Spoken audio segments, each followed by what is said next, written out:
chunya dutote arangi akwai jale baroni otimre orna romale kakanisa singona. Hallelujah. Mos makende johera mag ruoth. Seche machalo kamagi ma Nyasaye osemiwa thuolo makare makende mondo wabed nyime kendo wawach wachne. Aduoko ne Jehova erokamano. O Nyasaye ma jaber. O Nyasaye moseritowa. O jang'wono. Miyo seche machalo kamagi adwani mondo wakule wa piny mondo waduok Nyasaye erokamano kuom aritane maber moseritowago to gi thuolo momiyowa masani. Kulwe piny mondo walam. Nyasach kwe, Nyasaye manyalo gik moko duto, Nyasaye mangima. Nyasaye mane nitie, Nyasaye mantie, Nyasaye mabiro bedo. Duong' kod pak kod ogni polo malo. Seche machalo kamagi nikech wachni ma wadhi poro Nyasach kwe. Alamo ne janeno mara, alamo ne ng'ata ng'ata kamoro amora ma entie madiponi owinje wachne, madiponi owinje duonda kamoro amora monena Nyasaye, talamo ne mondo iket kwe e dhod chunye, miye kwe ma piny ok nyal miye. Nyasaye alamo ni mondo irite kendo irese. Duong' kod pak kendo ogni polo malo. Aduoko erokamano kata nafas moyudo e Lulu TV. Gwedhie management mar Lulu TV gi jotich duto te akawogi aketogi e lweti, nikech Nyasaye manyalo, Nyasaye ma ok por gimoro, Nyasaye ma ok lokre. Aduoko ni erokamano nikech iber mosiko manyaka chieng'. E nying Yesu ma jawar. Amen. Kamoro amora ma entie wachni amen. Aduoko ne Jehova erokamano. To Nyasaye no en Nyasaye ma jaber. Kuom nying mara iluonga ni Pastor Sam Boy. E dala mar Nairobi kuma yale injili. Ane kanisa miluongo ni Cathedral of Praise Ministries International. E branch mantie kamoro ni Njiru. Njiru en dala mong'ere ahinya dala Nairobi ka. Entie kamoro ni Kangundo Road. To kanisa iluongo ni Kangundo Road Worship Center. Ka in machiegni Eastlands, arwaki e kanisa Jumapil ka Jumapil. Kendo koponi nyaboro ni wendo ibiro Nairobi, ilimo ng'ato machiegni kanyo to ng'ama ohero Nyasaye, kik ibed abeda e ot. Bi mondo wachokre iwinj wach mar Nyasaye. To kuom mano Nyasaye biro gwedhi.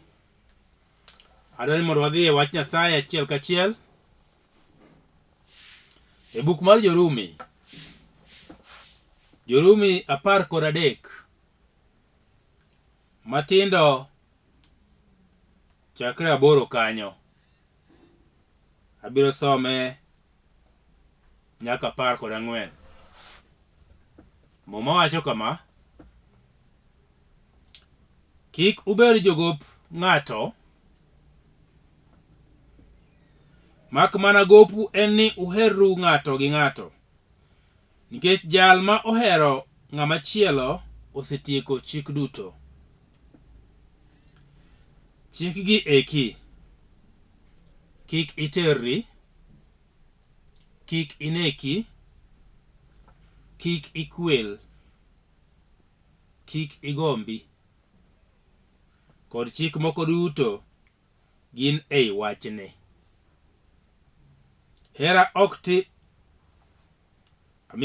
Gin ei wachne: her dhano wadu kaka iherori iwuon.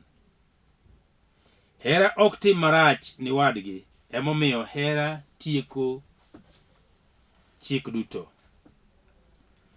To ma bende awacho, ung'eyo ndalo ni koro sa ogik mondo uchiew ua e nindo, nikech koro resruokwa chiegni moloyo ndalo no kane wadoko jomoyie. Otieno dwaro rumo, odiechieng' chiegni. Emomiyo wawituru timbe mag mudho, warwakre uru kod gir lwenje mag ler. Wawuothuru kare abidha kaka joma wuotho e ler godiechieng'. Weuru tugo e thum gi mer, terruok gi anjawo, dhawo gi ich lit, to warwakre uru gi Ruoth Yesu Kristo, kendo kik umi ringruok thuolo kuom timo gombone. Mano wach Nyasaye, kendo awacho ni amen. Muma wuoyo maber ahinya. Ada wuoyo kuom wach miluongo ni hera kod tim. Muma wuoyo maber ahinya ka Paulo nondiko ne jo kanisa man Rumi, kowachonegi e buk mar Jorumi 13. Paulo en ng'at mane sando jo Kristo, kendo notimo matek sana mondo kanisa kik dhi mbele, kendo mondo joma yalo injili kik dhi mbele ka lando injili kawacho ni Yesu en Ruoth, kawacho ni Yesu en jawar, kawacho ni Yesu en jachang, kawacho ni Yesu en Wuod Nyasaye, kawacho ni Yesu ema nyalo. Notemo gi yore te.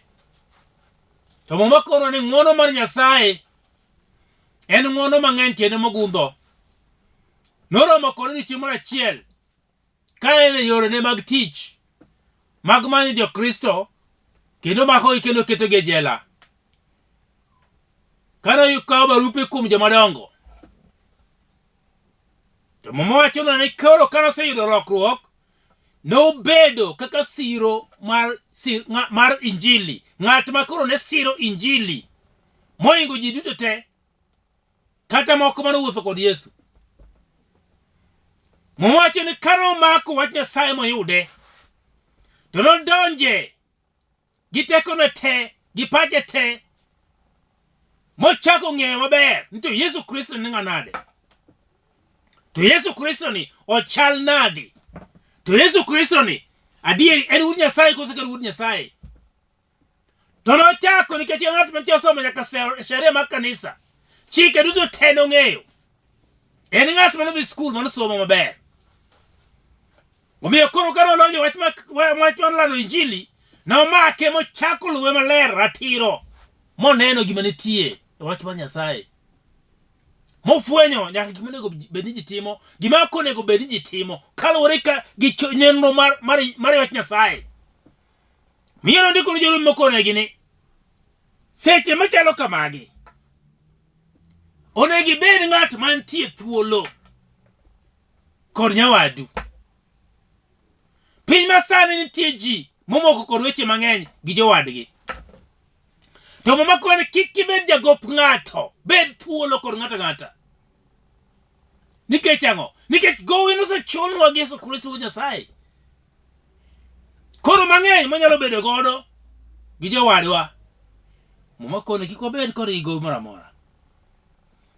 To ni gowi monego wabed go en mana hera kende. Kaka onego wahere ng'ato gi ng'ato. To kama hera nitie dongruok. Kama hera nitie kwe. Kama hera nitie mor. Kama hera nitie, gimoro amora dhi kare kata tho onge. Nikech nitie nyaka tho moko biro ga ovyo nikech ji gwandore. To sama ji oherore, iyudo ka ji dak gi kwe, gimoro amora en sawa. Gik moko ma ji loso ji loso to gitimo yo makare nikech gintie kod hera. Muma wacho ni Johana 3:15, nikech Nyasaye nohero piny ahinya. Omiyo hera mar Nyasaye oherogo piny, nochiwo Wuode achiel kende. Nok en gi yawuoyi 2 kata 3, ne en kod achiel kende. To jok mochiwe nikech piny, nikech ang'o? Nikech hera manoherogo dhano. To hera mar Nyasaye oherogo dhano cha, emomiyo ibiro kone ni herreuru uwegi, ng'ato gi ng'ato. nikech kama ji ok oherre gik mang'eny madonjo e kit dhano nikech onge kod hera. Gwandruok biro bedo nikech ok uheroru. Ng'ato ok dwaro ni nyawadgi dhi maber kata gir nyawadgi ok nyalo ni en gima long'o nikech ok ohero, chunye ma iye ok ohero, ok orwako gir ng'at machielo. To kama onge hera, Muma wacho nang'o? Muma wacho ni kihero nyawadu tisetieko chike te. Itieko chike te. Ing'e nitie chike mane Nyasaye omiyo Musa ewi got. Moche ne gin 10. To kuom chike 10 gi, Muma wacho ni Yesu kanobiro to loko gima gibiro chike 2. Nikech achiel nyaka 5 ka ne gin mar kind dhano gi Nyasaye. To moko modong' nyaka 10 go ne gin e kind dhano gi dhano. Miyo mowacho ni her Nyasaye gi chunyi duto te. Kendo iluor Nyasaye. To wacho ni to her nyawadu kaka iherori iwuon. Koro miyo wacho ni herreuru uwegi. Paulo wacho nikech kuheroru uwegi to usetieko chike te. Nikech kihero nyawadu mokwongo ok inyal gombore tho. Be ok inyal nege. Kihero nyawadu, gir nyawadu ok inyal gombo. Kihero nyawadu ok inyal ketho gir nyawadu nikech ang'o? Nikech ihere. Emi mwacho ni ya ni kik watim ang'o? Mwacho ni kik uterri. Terruok en ang'o? Terruok en gombo chi nyawadu kata gombo chuor nyawadu, mano terruok. To kihero ng'ato to ok inyal gombo chiege. Kihero ng'ato ok inyal gombo chuore. Nikech une achiel uheroru. Muma wuoyo kawacho ni kik ineki nikech kineko tineko nikech ok ihero ng'ama chielo no. Samoro iyudo ka dhawo kata gwandruok kata chwanyruok ng'eny miyo koro inyalo gombo ni nyawadu tho kata inyalo kawo atuo mar nego ng'ato nikech hera onge kindu kode. Amiyo mawacho ni kata gir ng'ato moro maber kineno inyalo kawo tipando matiende ni ikwalo to ok idwani wuon gi ong'e ni ikwale. In ema inyalo konye manye sana kiwacho ni to gina naka to dhi kure to ng'amo kawe to kare in ema ikawe ikwale nikech ang'o? Ok ihero nyawadu, gima en go ok ihero. Ineno ni gima ber ma in onego bed godo. Muma wacho ni herri kendi uheru ng'ato gi ng'ato. Kech Muma wacho ni ya ni her dhano wadu kaka iherori iwuon. Ji adi manyalo hero nyawadgi kaka ohero wuon. Nikech kiherori iwuon kata lweti ok idwaro gimoro gwar. Kiherori iwuon sami wuok e ot iluokri maler miwiri nyaka mo minyiri nyaka kiwata an smart arokri maber nikech iherori iwuon. To bende ihero nyawadu bende kaka in. Nikech mwacho ni kihero nyawadu kaka iherori iwuon. Iherori marom nade in iwuon. Beda mos kama intie tipari maber kaka iherori ni kaka herorani. Kanyalo hero ng'ama chielo be kaka herorani onyalo bedo machal nade. Mano e chik ma Muma ni godo kendo mano chik ma Muma miyowa ni mondo waherre ng'ato gi ng'ato kaka waherre wawegi. Nikech Muma kuro ni sani ema sa monego waherie ng'ato nikech ang'o? Nikech wan jok mawuotho e ler ok wuotho e mudho. Ng'ama wuotho e mudho ok nyal hero nyawadu nikech ok ine ng'ama ihero. Ok ine ng'ama e mudho, ochalo ng'ama muofu. Miyo sama pod ine muofu, sama ng'ato pod nie mudho ma pod owuotho ma pok oneno ler. Mano en sama iyudo ni ng'ato chwere ng'ato sa asaya.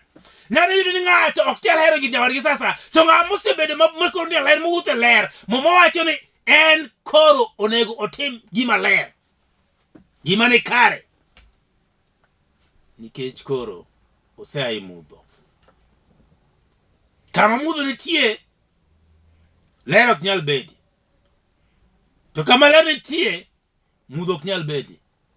Nikech ler ema riembo mudho. Mudho ok nyal riembo ler, to ler ema riembo mudho. Ema miyo ka in e ot, to wacho ni omok taya, mudho ng'eny e ot ka, nikech ok inyal neno gima timore. Mondo mi ine gima nitie, nyaka ler bedie. Mondo mi kata kiwuotho, to mondo ine kama inyono kama iluwo, nyaka ler bedie. Inyalo manyo torch, mikoni mudho ng'eny, wamanye torch awuothgo, nikech ineno kama idhi nyono. Koro ler biro riembo mudho, to mudho ok nyal riembo ler. Mudho mor kama ler onge, to kama ler nitie, mudho onge kod mor, nikech iriembe. Gin ji adi manyalo wacho ni kawuono ne anyalo chiwora mondo aher nyawadwa,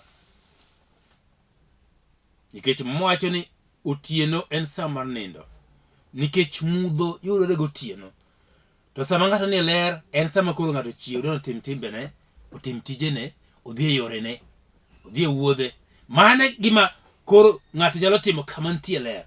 Nikech mwacho ni uchiew wae nindo, nikech koro resruok wachiegni moloyo ndalono kane wadoko jomoyie. Nikech mumani koro wuoyo kuom jok moyie.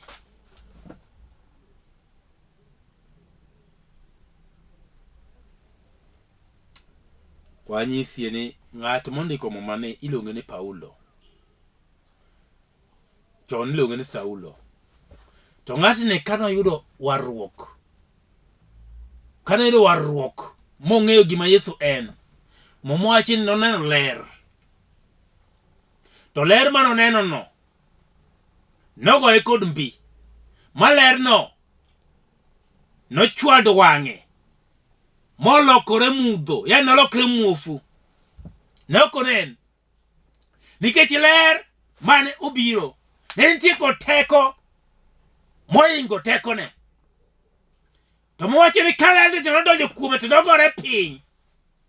To nokoneno ng'ata ng'ata kendo duole mane winjo koa malo. To duol kane winjo to kone ni isanda nang'o. Nikech Paulo ne wuotho e mudho, nokene ng'ama wuotho ler.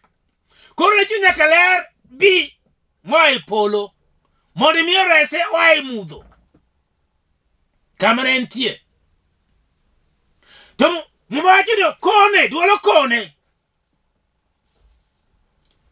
Nodhi, nitie ng'ato moro miluongo ni Anania mabiro lemone, to wang'e biro yawore.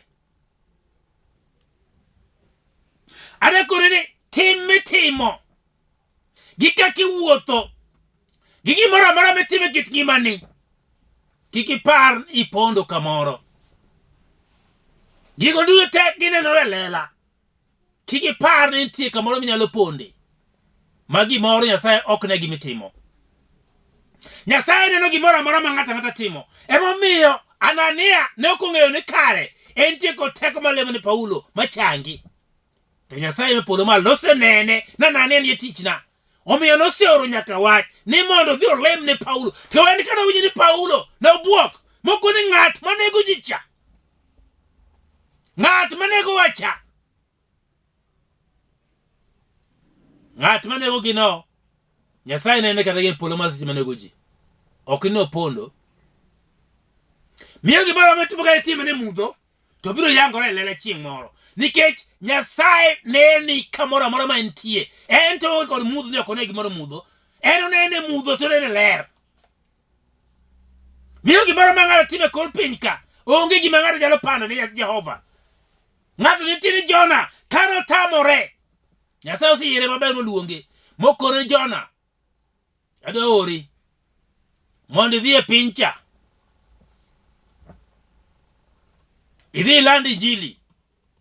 To nowacho ni an Jona ok anyal dhi, kendo tamore oponde wang' Nyasaye, kendo ringo modhi odonjo ei meli. to meli kuma donjo no odhi nyaka piny en meli mar gorofa mopondo piny to nindo kech ong'eni koro Nyasaye ok nene to kama ne ntiere Nyasaye ne pod luwe kendo nene mokoni meli ni ok bi dhi kumira dhiye nyaka to ichop mana kuma terie. Onge gimoro miyo nyalo wacho piny kani an awuon an sawa gima timo atimo ki an awuon onge ng'ama ong'eyo to be ok ochuna. Nyasaye neno gimoro amora kamoro amora ma intie gimoro amora matimore oneno. Nitie oganda mang'eny sama wuoyo kane mawuotho e mudho. Nitie oganda mang'eny sama wuoyo kaeni mantie koda chiedh nade. Nitie oganda mang'eny sama wuoyo kane ma ok ong'eyo kata mana kawuono gima ng'no cham kata mana kiny gima biro timorene. Nitie oganda mang'eny sama wuoyeni ma ok ong'eyo ni to ber moro nyalo wuok e kit ngimane. To Nyasaye mane polo malo to oseng'eyo gima dhi timore kit ngimane in tikia. So sama iwuotho e mudho iwuotho ka ng'at mamuofu ok inyal neno gima itimo ok inyal neno jokaminyono ok inyal neno gima onego itim. Ema momo wuoyo kuome ka wacho ni sa osegik mondo wachiew wae nindo nikech ng'ama nindo en ng'ama nie mudho. Nikech ndalo oseyore machiegni moloyo diere mane wayie. Matiende ni kaka koro ndalo dhi ndalo wa bedo machiegni wanyisi gimoro to bende ng'eyo ni nyaka ne nyuoli isebedo mana kiminus igolo mana ndaloni kaka imedo dak e kaka imedo golo ndaloni be iseng'e mano bosebedo pachi kata chieng' moro achiel ni kaka imedo dak e piny ka e kaka ndaloni be bedo manok. Nikech Nyasaye komiyi higni 50 e piny ka to sama onyuoli ni pap michako dak e pinyni ochak ng'ad ndaloni odong' mos kochopo 50 tap ndaloni orumo. Be mane isebedo e piny iparo kata odiochieng' moro achiel ni kaka ndalo medo dhi e kaka ndalona medo dong' matin e piny ka ndalona bedo manok e piny ka. Nikech Nyasaye temo ng'eyo in ikia ong'eyo higni momiyi e piny ka in ikia. Nikech pinyni wadak mana kuom ng'wono ma Nyasaye. Pinyni wadak ineno ka gweno odak e piny ka ok ong'e chieng' bo yang'e ni wendo donjo gweno po mane lauru gwenono onge notice michiwo. Koro kata mana ngima dhano e piny ka be onge kama Nyasaye biro chiwo ni notice. Nyasaye nochiwo notice ne ji matin sana joma nok sana mane Nyasaye chiwo negi notice. Achiel kuom gi en Musa okawe motere wi got mokone ni neno piny cha e kuma joge na dhiye to in to kine dhi nikech idhi tho wi got ka. Jok manok sana mimiyago notice. Elijah kono ni in bed matayari gach mach biro kawi. Nong'eyo otiyo matich Nyasaye to ng'eni ndalo nade oserumo. Nitie joma Nyasaye wuoyogo manyisogi ndaloni oserumo. Hezekia Nyasaye nokone ket gige ni obed kanyakla ket gibed maber los odi nikech idhi tho. Kano lamo Nyasaye to okone ni oyo koro achako amedi kendo higni 15. Matiende ni Nyasaye nyise ni ndalone orumo. Koro nitie jok ma Nyasaye manyalo ng'eyo ndalogi orumo to nitie jomoko ok nyal ng'eyo ndalone. Nyasaye omiyo ndalo moro amora e piny ka onge notice. Obiro abira kigafla ipo mane ni koro ndalone oserumo osechopo idhi ikia be moko be jomoko kia opono ngade mane nga iserumo to orumo kapori ne mudho pok ineno ler. Koro gima timore ni mumachi en obed